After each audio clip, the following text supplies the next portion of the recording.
ดินถิ่นไกลเหลือตาอยู่สุดหน้าผายังมีดอกฟ้าแสนงาม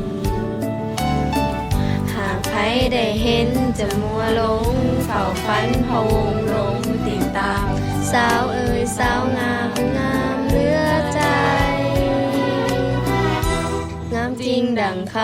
ำเขาชมหากได้สุดสมจะสมน้องสมใจอายขอไฟฝันแต่นางเดียวบอกขอของเดียวยิ่งอื่นใดเฝ้าแต่ลงไหลไฟฝันใจปองโอ้กุหลาบสวรรค์แห่งเมืองปากสันที่อายไฟฝันไม้ปองใจ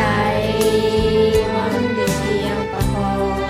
กุหลาบมีสีดังทองเมื่อยามแสงส่องจากดวงสุรียามแรงค่ำลงน้ำจัน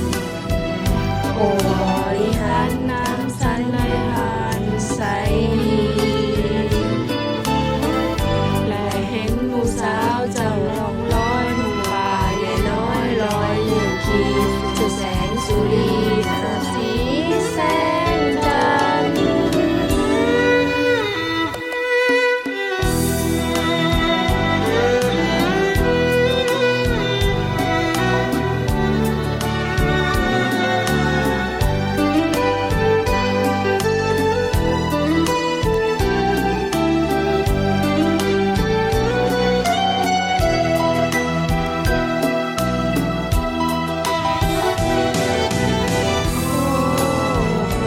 กุหลาบสวรรค์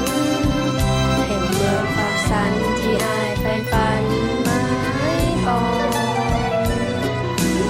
ใจหวังอยู่เพียงประคองกุหลาบเป็นสีแดงทองยามแสงส่องจากดวงสุรียามแรงค่ำลงน้ำใสโอ้บริหารน้ำสันไหลผ่านใสดี